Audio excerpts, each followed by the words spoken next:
Welcome to the podcast, Appetite for Distortion, episode number 289. My name is Miranda. Another episode you can watch on Zoom. Another, I guess, in the series. I haven't named the series, just the fan tour review series. I got to come up with something a little bit more clever than that. But today, to review Montana, the Montana show that just happened. What day was that, Alex? Who's joining us right now? Friday.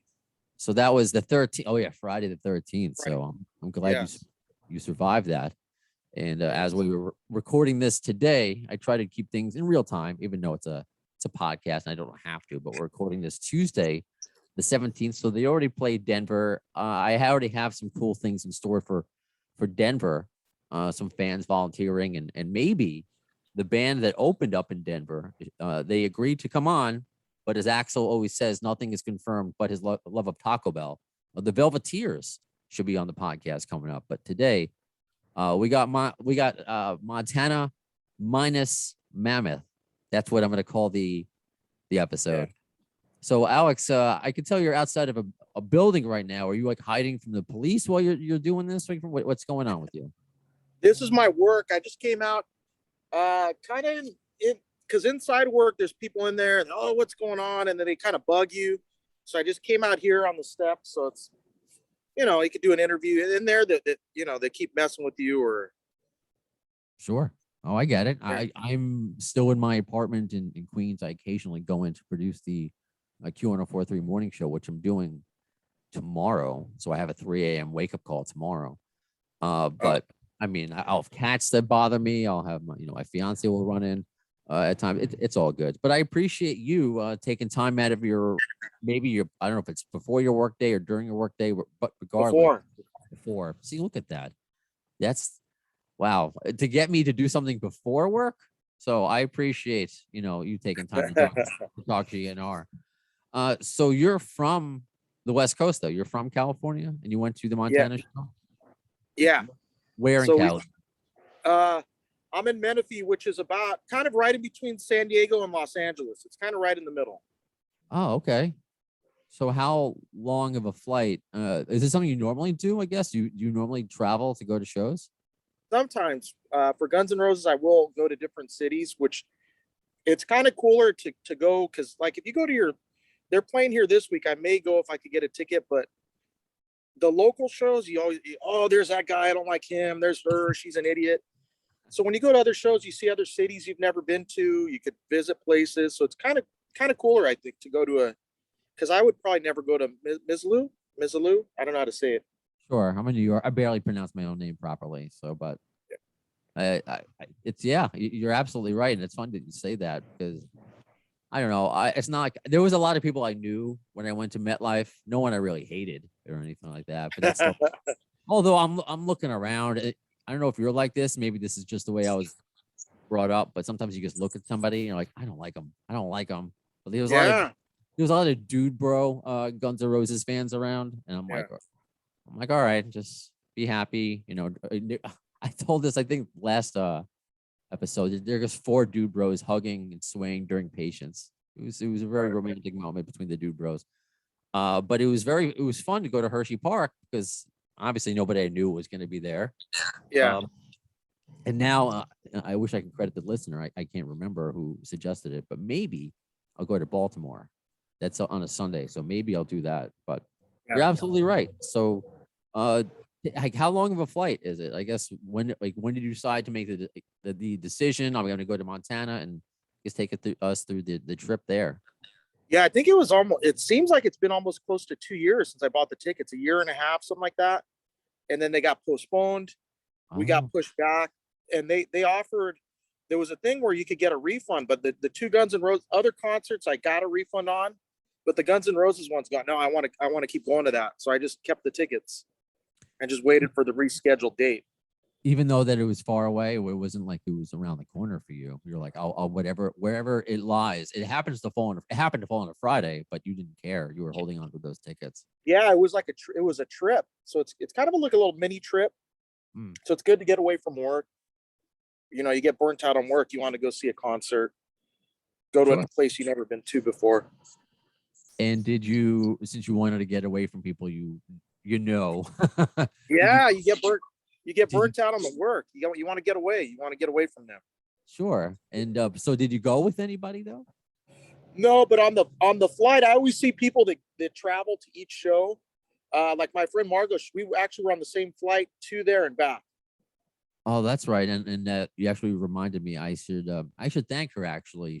Yes. I don't like to spam other fan sites with my fan site. It's just I'm not like that. But I asked her, since she goes to all these shows, do you know anybody who might want to do the like a Montana review on the podcast? And Yeah. she was going to do some recon for me, but she's like, you know what, just post it on the GN'R fan spot on Facebook, which is, a fun page and a lot, great fans there. And I did, and that's when you replied. You're like, I would love to do the Montana one. So, Yes. thanks to Yes. Margot for playing matchmaker. But no, that's very cool. So, you went there, and I guess had described Montana, because the closest thing, this New Yorker, I'm in Queens right now. You may hear ambulances going by. It was a culture shock to go to Utah, recently, just a few weeks ago. Is Montana like just a lot of nothing? Like, what does it look like? It's strange when you fly in, because when you fly into LAX, you just see millions and millions of houses and apartments below. You see stadiums. You see like skyscrapers everywhere. When you go into Montana, there's like, you don't see a lot. So it's very small. I think I read I was asking the lady at my hotel, it's only about 70,000 people there. And they're playing a smaller stadium. I think it was probably somewhere in the 20,000s of people that were going. So I think they're pulling people from other parts of Montana too, are coming in for the show. That's interesting. So like, where was it located? Because I found it interesting. I find it interesting when you go to a remote place like that, or whatever city I go to, the layout of like where the stadiums are. Yes. New York, Long Island, they can be spread out. When I went to Phoenix, they were kind of, you see where the Suns play, you see where the Diamondbacks play. They're kind of close together. Same thing in Colorado. I think it was pretty close where the Rockies play and where the Broncos play. But I don't know any Montana. Are they like the Montana Maxes? I don't know what, are there professional sports teams there? So I'm wondering, like, that was just the biggest arena that they have. I think that's the biggest one. It's where the college is. The Grizzly. I think it's the Grizzlies. I think you're right. That's their stadium. So that's the big thing in town, is a college team. Yeah, when you go to those college towns, those are real fun. Like, they're all tight knit. Everyone knows each other. So I got to imagine that had to have been a big event for that. All people coming from all places in Montana to meet at Guns N' Roses show. I can't. Yeah, imagine. they like wherever you'd go, people are like, "Oh, are you going to the concert?" And they're like, a lot of them were going, some of them weren't. Some people were from. One guy we met on the plane, he was going into fishing and he saw the concert was going on, so then he went to the concert too. Okay. So Nice. pretty cool. And the atmosphere was good. People were excited. They weren't, because that's been the difference this time around. As like when I went to those earlier shows with like pre-reunion, like 02 or 06, when are they gonna come on? Yeah. That stuff. So I guess what that leads to the biggest, which is already out. It's already news already.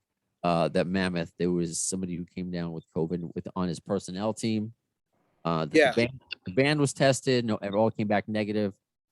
Since then, he rescheduled Wolfgang and Mammoth their homecoming date. I believe at the Whiskey. I believe there's some show.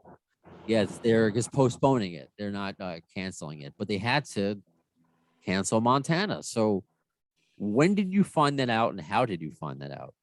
It was kind of strange because we want to be by the stage, so I had an early entry VIP thing, but I was the first one there at the stadium. I think I probably got there around noon, which is not bad because before they started the early entry at the beginning of the Not in This Lifetime, they didn't have an early entry VIP. So, I mean, I'd get there at 9 a.m. sometime, and there'd be people already ahead of me. So, wow. So you could get there like this. Yeah, there's some fanatics getting there super early. So I got there around noon, I think. and I was the first one at the stadium, I believe.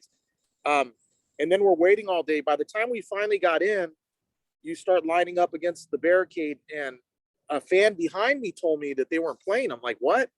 And she had a screenshot. She took a picture, and it was just a little piece of paper. It said, due to unforeseen circumstances or something like that, Mammoth will not play tonight. And I was like, wow, that's kind of a bummer, but what are you going to do? I mean, yeah, what are you going to do? But that is a bummer. I had been saying since they announced the Mammoth was going to be the opener, I thought it was a home run. I, like you, held on to my tickets. I did from New Jersey, and I was excited 2 years ago when the Smashing Pumpkins were going to open. So I was bummed that they didn't work out, but I was excited to see Wolfgang. So I made sure to get there almost on time for to see them at Hershey Park, and at MetLife. Traffic just gets in the way no matter how. I just couldn't be like that fan like Alex. I just couldn't get there at noon. Yeah, or something like that. I have the early entry, but I still get there early. I still want to be the first one there.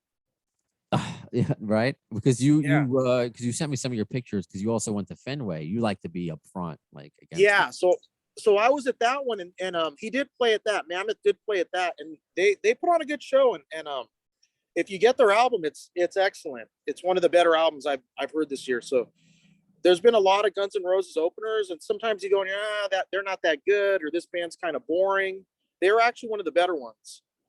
Yeah, I agree, and I'm glad you got to see them. Yes. That's a bummer though for the fans who just went to Montana, but it is what it is. But I said this. I tweeted this on in my new Twitter before I forget to. I want to keep saying it at the AFD podcast. I almost called you Axel. Yeah. Alex, I know you sent me pictures. I don't know if you shot any video, because my Twitter was shut down for sharing my own videos. Yeah, I the same thing happened to me. I got I don't know what happened. I posted really cool videos, I think from Dodger Stadium on YouTube, and I, for whatever reason, the last go around I got reported, and I got like a copyright infringement thing. Yeah. So I don't shoot videos of them. If I do, I'm not going to post it. I just keep it for myself.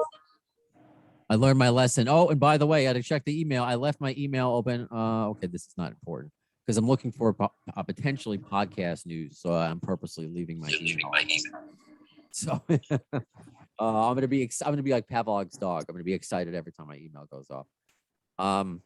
Okay. So I want to know.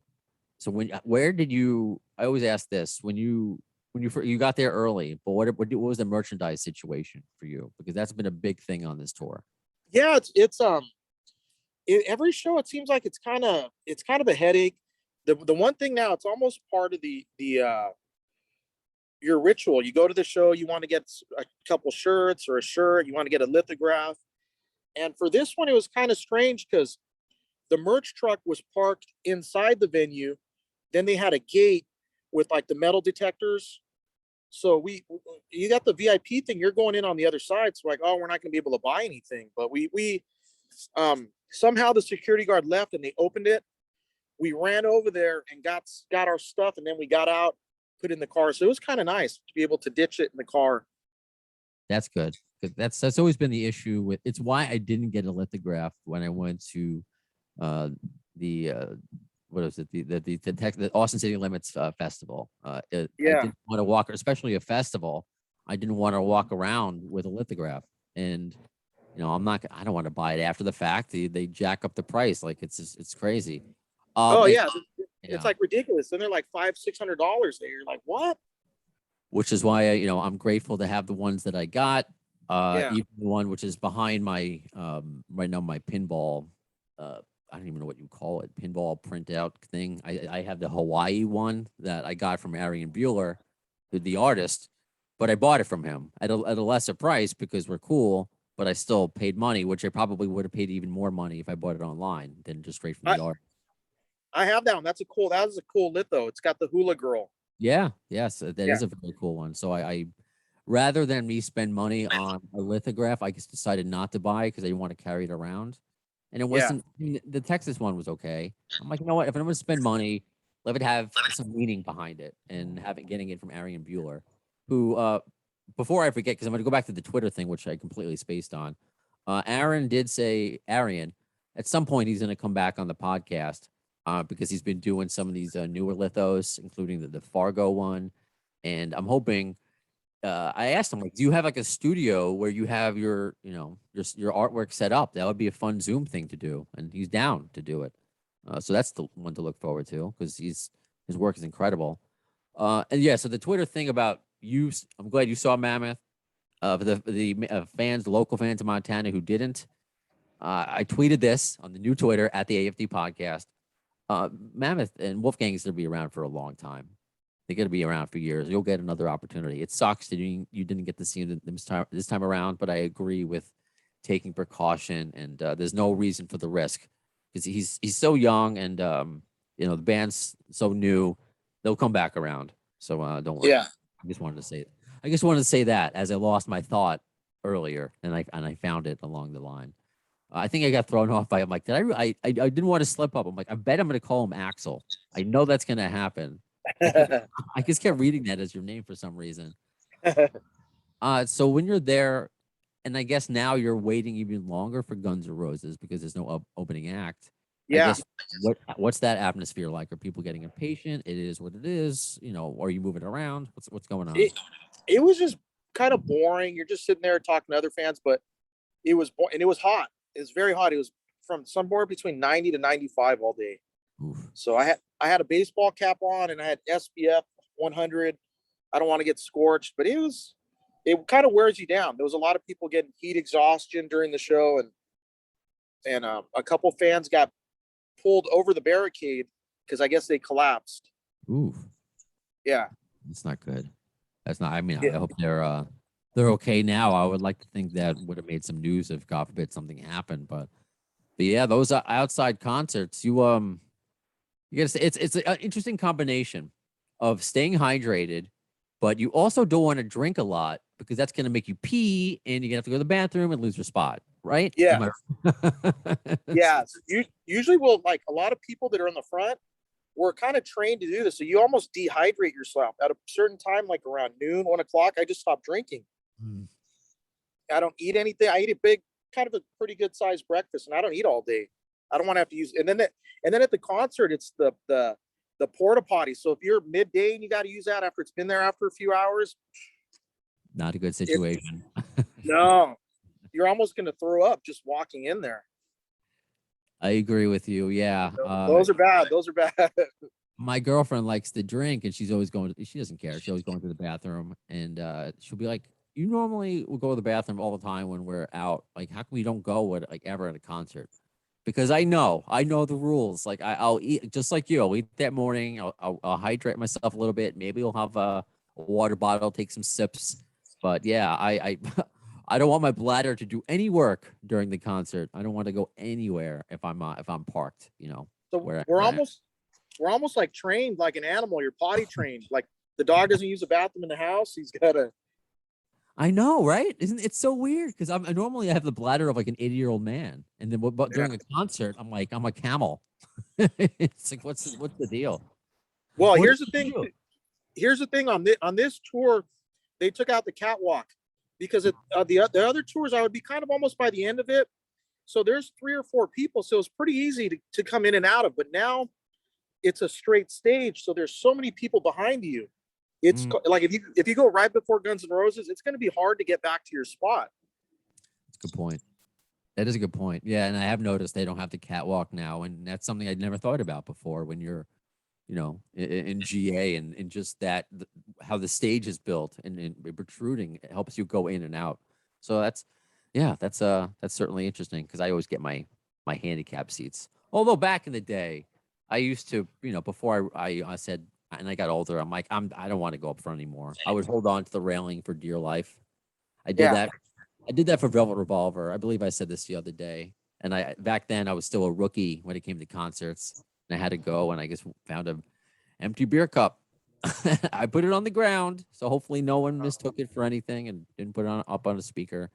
So nobody had like an American Pie moment or something like that. That's kind of gross. Someone probably kicked it over and it landed on their shoes. Probably. They got home and they're probably like, what the hell? There are some people who do the depends stuff, which I think I don't want to go that route. Oh no, I don't want to pee myself. That'd be gross.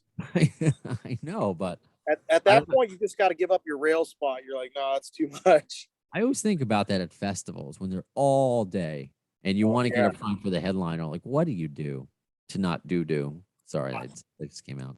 I just went to one festival. I mean, I've been to a lot of festivals, but with Guns N' Roses, just the one.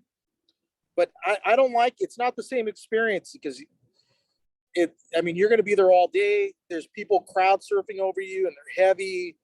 You're powerlifting people all day. So I like the regular, just the GNR shows instead of the festival. Yeah, it was interesting. It was Austin City Limits was my first experience to see them at a festival, and it's just I just kept looking around. I'm like, do you guys know what you were in for with this Guns N' Roses show? Those are here to see Billie Eilish and Lizzo, and I'm just Yeah. I was a lot of watching that. Who's going to be won over? But I'm glad, I guess, they didn't debut Absurd at a festival where people would just been like, "This isn't Guns N' Roses. What is this?" Yeah. So let me start asking about that and the set list for you. As somebody who's been to how many concerts have you been to? That was 22 of just GNR. And then I've Wow. been to like the Slash shows and then Duff shows and stuff like that too. So, but just GNR, just 22 by themselves. Just 22. I mean, Yeah. that's That's it. that's not a lot. Some of the people are like my friend Margaret. She's almost close to 100. Some people are over 100 shows, so they're going to like almost every show. Wow. I mean, if you have the means to do so, Yeah. by all means. Wow, I'm really corny today. But this was my first experience going to two shows, hopefully three, maybe four on this trek. So Yes. if you got the means, it's a lot of fun. So It is. But regardless, 22 is still impressive. So you obviously know about the set list and kind of what Yeah. to expect and have your favorites. So if you can kind of just take us through some of the highlights for you and some things you remember, if there are any lowlights for you, just your experience at GNR in Montana. The thing about it, they did I thought they went on kind of late because it seemed like around 8:50. And the security guard was telling us they had a curfew of 11. So I'm like, oh, they're gonna cut songs out. It's gonna be a shorter. From what I heard from another fan, I think there was only one entrance, so they were having trouble with the ticket scanner. So it was very hard to get people inside the venue. Hmm. Okay. Yeah. I actually I forgot I had that problem. If anyone is going, maybe I'm just an idiot. So I'm looking at my phone. I put the tickets on the wallet on my iPhone. By the way, I know I have an iPhone 6S. I know I need to upgrade. I know that's why my photos are shitty quality and my shitty videos that were taken down. Whatever. I'll eventually upgrade. So I put them like, on here, and these are obviously old tickets. It doesn't matter, wheelchair accessible and everything. This doesn't count. So I had to go, thankfully, this was at MetLife. They had good Wi-Fi. I had to go into my Ticketmaster account and get the tickets through that way. You need the barcode. So I don't know if it was a similar situation, but I just want to let other people know that because I saw others make my mistake. And thankfully it was a nice usher. She was just like, take your time, be patient, just find it, So I don't know if it was similar or different, but it's definitely different than from the days of the physical copy, isn't it, Alex? Yeah, I try to get the physical one. Some places are trying not to do that. With the VIP, they do give you a copy of the actual ticket, which is kind of cool. Okay. Which is nice for your souvenir, your memento. Sure. Okay. I will ask you later what your favorite GNR memento or souvenir is. But so we all know It's So Easy is going to be first. Yes. It's one of my favorite songs, so it doesn't bother me at first. Some people it does. I don't care if it's predictable.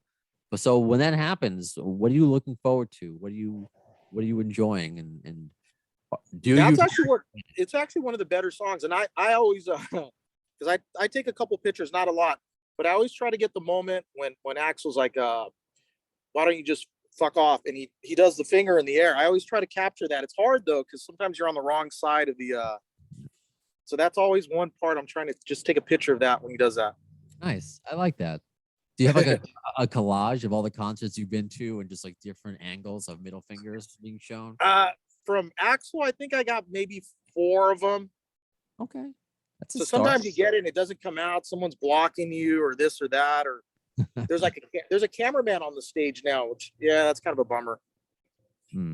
Well, I appreciate the effort, like kind of like in the roller coaster, just trying to get that perfect shot. Yeah. Just flash, you get it or you don't. So since you had you were at Fenway where they debuted Absurd. Yeah, it's incredible. So tell us, because I want to get everyone's opinion as they come on and we continue to do these fan reviews of what they think of the new Guns N' Roses. So were you aware of Silkworms before? How do you feel about Absurd? What's your feelings on new GN'R? Yeah, I heard it, but it was like I didn't remember it. And like when they recently they all these I don't know, what was it, like a storage locker, and they leaked all these songs. Something like that. I heard the songs once or twice, but I didn't get to record them. So I've heard, every once in a while Hard School will pop up on YouTube under a different name. So I didn't remember it. So to me, it was like a new song. They've changed it around a little bit. Okay. I believe I had said I think I heard the live version of Silkworms. Maybe I heard the recorded version once. So like maybe I heard the live version once, I heard the recorded version once, and I didn't need to hear more than that because I'm like I didn't know how to process it. It was so weird, and that's coming from somebody from Chinese who likes Chinese democracy. I thought if anything, it might have been like a real throwaway song, which was the irony of it being the single.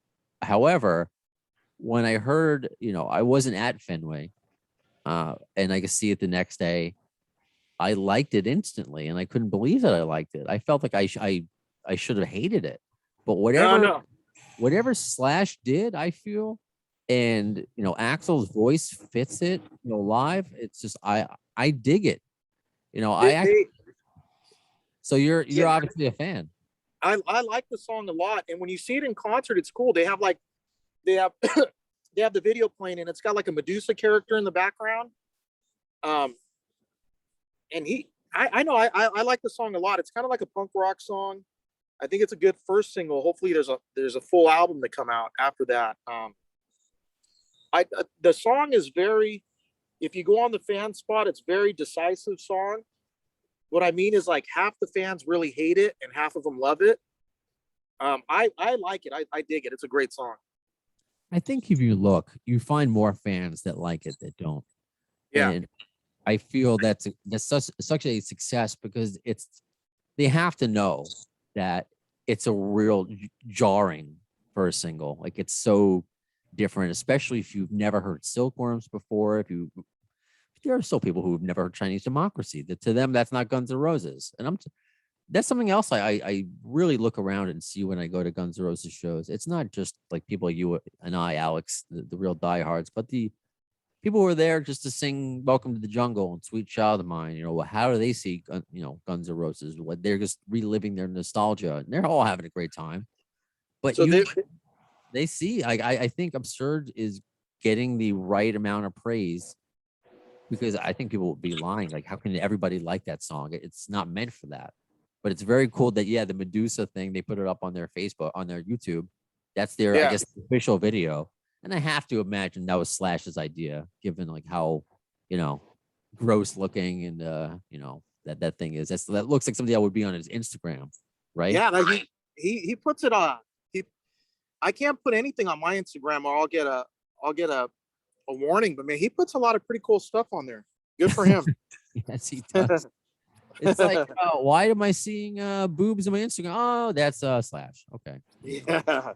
He's allowed to do that. Okay. Yeah, so you like Absurd. You're trying to get your picture Love during It's So Easy. So what other what are the highlights are there for you? Anything else stand out for you from the Montana show? Well, what stood out kind of too, they did so they went on, it must have been around 8:50. So I was like, man, I think they're going on a little late because I think they were having trouble getting fans into the stadium. But then, so I thought they were going to cut songs, but they did every song they did in Boston, but then they added 3 additional songs. So it's actually a little bit longer concert than Boston. They added Patience, Don't Cry, and Wichita Lineman. See, that's great. I don't Yeah, know. very cool. Yeah, I Very don't know cool. if I've experienced Don't Cry with the reunion.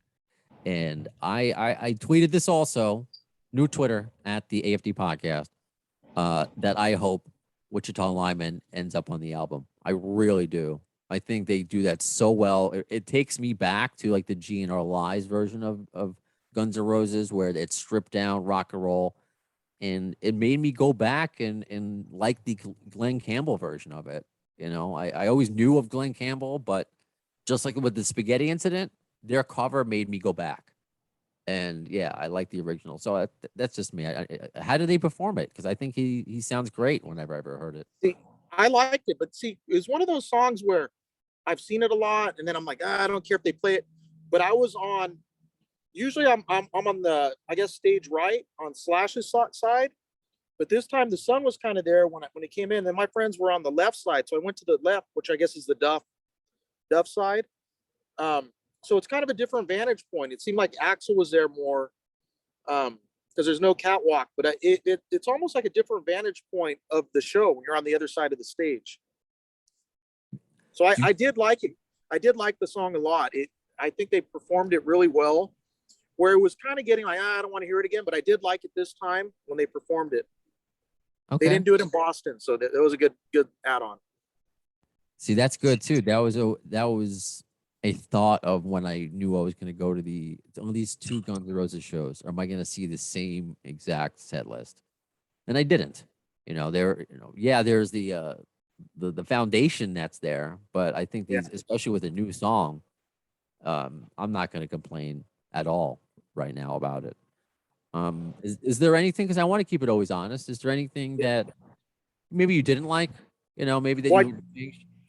Oh, I was saying, and I also did like the cover of Slither was really cool too. That was great. And then all the normal songs they play. Okay. So that was very cool. All right. Yeah, I think he's gotten better at Slither. I feel like because he's really taken on a different vibe. I mean, I still can't get over that. The fact that he's playing Slither, Velvet Revolver, and yeah, Slash and Duff are playing Chinese Democracy, and now Slash and Duff are playing Silkworm, which is now absurd. It just goes to show you, Alex, we know nothing as Guns N' Roses fans. Anything is up. Anything can happen. From what I heard, I heard something. I don't know if it's true, that I think Slither, I don't know if the music part of it was right around the end of the Appetite lineup or the Use Your Illusion lineup, and then it kind of started off as a Guns N' Roses song, and then they took it for Velvet Revolver. Slash and them guys took it for. I don't know if that's true. I don't know if that's why he's doing it. I'm not sure, to be honest with you. I feel like I may have known that at some point, but I tend to forget a lot of things. But I believe, I really believe that Axl's just trying to make up for lost time, and I think it's really just like a huge olive branch, publicly, for the fan, like, to know, like, hey, we are acknowledging our time apart, and we're gonna rock out together with the music that we made in our time apart, but now we're gonna make it together. So I think that's just very cool. They may not say a lot as a band, talking, but they're saying some stuff with their music just by doing those, playing each other's songs, especially a new one. And I also think it might have been Slash's idea, not just with the video for Absurd, but the lyrical content. That's also something that seems like Slash would, it's like Slash is kind of a taste, for lack of a better word of putting it. This tour is kind of like they're kind of let the music do the talking, because they cut out a lot of the production, like no pyro, no fireworks, fire, all that kind of stuff. Yeah, so it's kind of cool. Yeah, the pyro doesn't bother me. Like, you expect it during Knocking on Heaven's Door and Live and Let Die, probably, rather, and you'll see it on the screen in the back. But I don't know. I don't need a whole Kiss stage production. Just rock out. Yeah. Well, it kind of goes to show you, like GN'R, the songs, they could do it without any pyro, fire, confetti, all that. They could actually just put the show in a club and it'll still work. in a small club.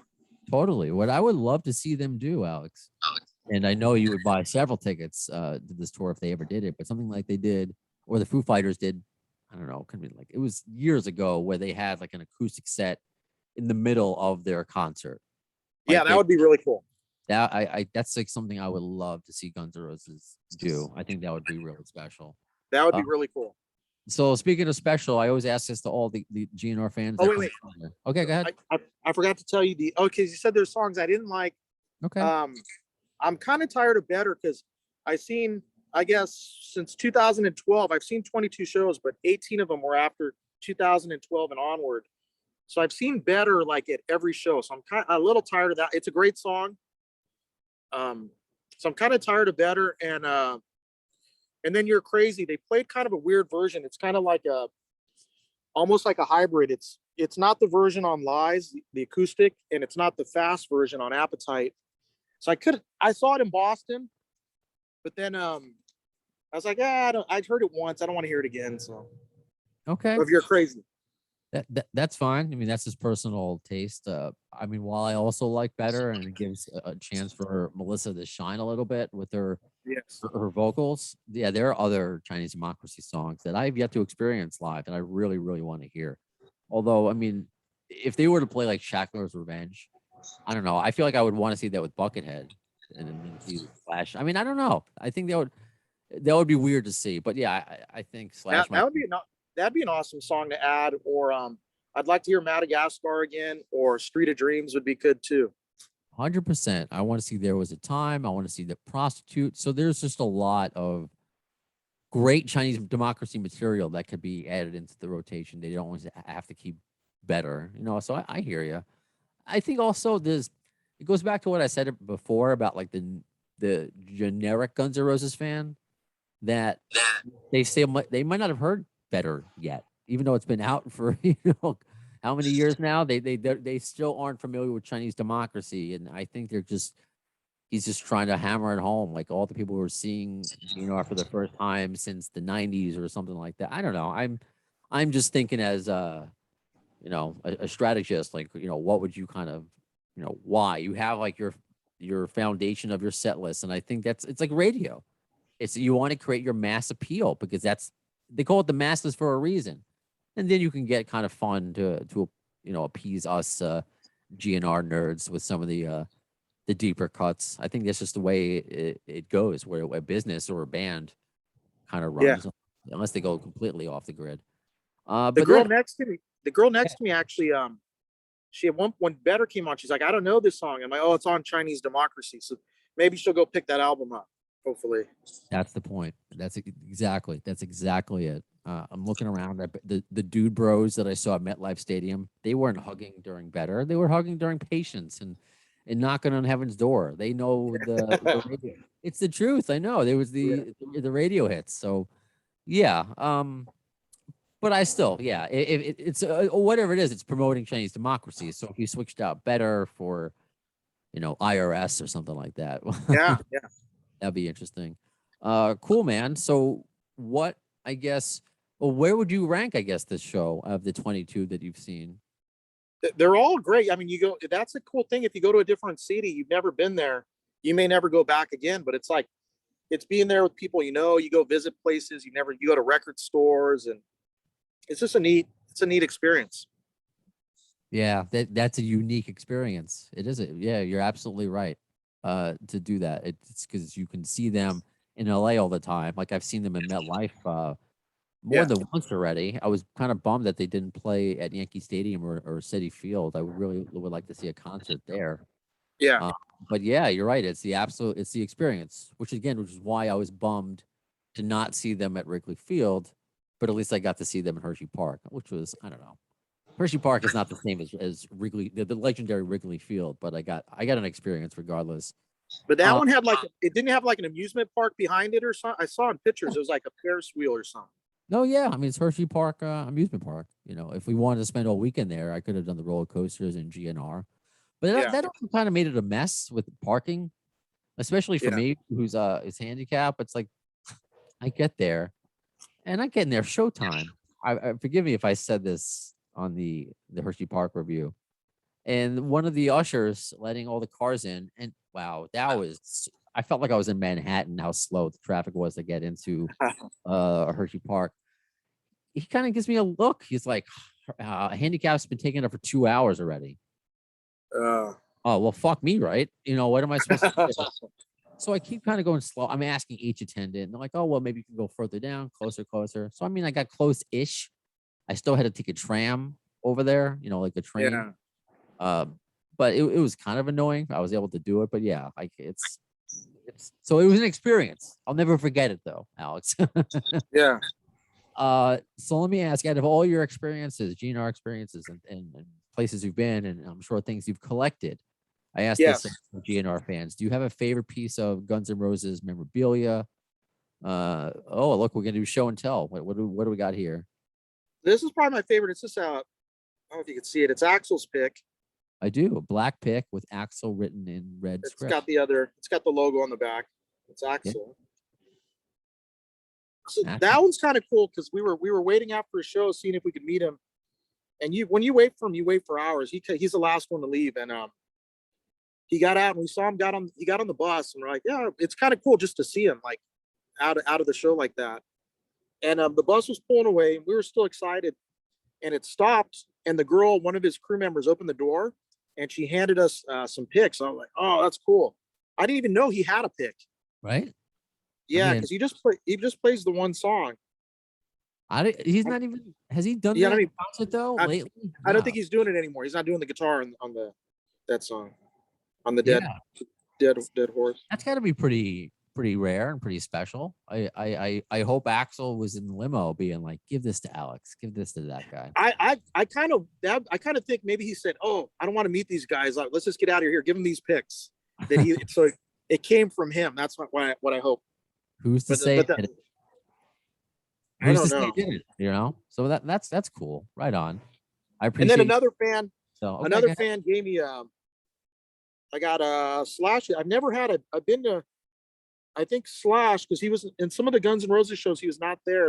I think about 22 or 23 GNR with Slash shows, and like Slash on his own. I've never gotten his pick, so a fan gave me this, so I was very, very happy. Oh, nice. Super fan Tiffany. So thank you. Like, yeah, I'm very excited. I got Slash too. Oh, very cool. If we ever meet, I have it here. I think it fell behind my couch, but Mike Squires from Loaded, who does our theme song, he gave me Duff's pick. I had it up in my tchotchkes back here, but I think it fell behind the couch or the cat knocked it down. So if I find it and we meet, I'll give it to you so you can have the add to your collection. I do have Duff. Oh, you do? Okay, yeah, I got him. It's one of his solo things, and I got a couple of DJ, and then who else do I? I think I have a couple other people's picks too. Oh, and I got the fan club, the Night Train ones. Those they would just used to hand out. I got a walking papers one also that's not cool. Duff, and I got a Gilby Clark, a really nice, but it wasn't a GNR pick. It's like his solo show. Oh, okay. And I'll use that. That's fine. And I'll use that opportunity as we're recording today to say happy 59th birthday to Gilby Clark. Yes. Happy birthday. And I thought it was very funny that Slash misspelled his name on social media. There was no E at the end. It's Clark. Maybe I don't know. Maybe he tells people, oh, put this on or put this weird picture on. But sometimes you figure, like, I don't think like Axl's like posting pictures on the GNR Facebook page, and it's definitely not Axl. It's either Fernando or an intern or something. Yeah. Or I don't think Slash may be doing his though, because all the weird stuff he's posting. So that's definitely Slash. You're like, that's, I don't think you could get an intern. I think that you probably have to get some sort of fill out a form to put out like stuff on Slash's Instagram. So I think that's all him, which is just, I think is awesome because his shit's so weird. I love it. I love it so much. If he ever gets in trouble, though, he could blame it. He go, "Oh, that was the intern guy. It wasn't me. I didn't post that." Sure. He could blame it on one of them guys. Sure. Let me ask this, and this is another question I ask of all the GNR fans that I've been on here, and we'll wrap up here. Although I may need to rephrase it because I usually ask, "What's your favorite Guns N' Roses song?" That may be too hard. So, what's your favorite Guns N' Roses song today? it varies. It just very. I mean, it's hard to pick one song out. Well, what about today? What are you listening to today? What do you want to listen to like next time you hear a GNR? What are you feeling right now? It's such a common song, but I'll just say "Welcome to the Jungle," and that's like the most obvious one. But You know what though? I'm fine with it because whether it's live, it's on the radio, I'm not sick of it. And it's like it still gets me pumped. Like even when I go into the, I'm hoping it's playing when I go into the radio station tomorrow at 4 a.m.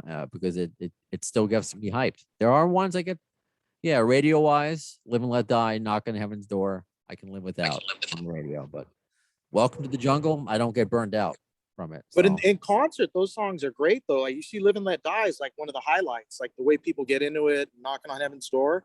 So you don't want to hear this. You don't want to hear it when you're playing the CD, but when you go to the concert, that's actually one of the highlights. You're true. You're right. 'Cause the Dude Bros were rocking out to that one, and singing along, and everyone else is. Everyone has their phones out. Everyone's taking videos there, but no, gotta attack me because I'm a jerk. I guess I don't know.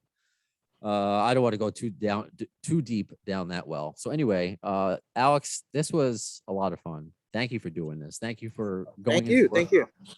Yeah, of course. I hope you share this with your friends because I'm starting to recruit more and more GNR fans as we continue, as Guns N' Roses, knock on wood, continues this tour. So I've got volunteers for Denver, for Portland, for LA, for Baltimore. But by all means, if you could be a part of those, nothing is set in stone. So you can always follow me on Facebook, on Twitter at the AFD podcast, Instagram, social media, comment on this episode, however you listen, YouTube, iHeartRadio, wherever you do.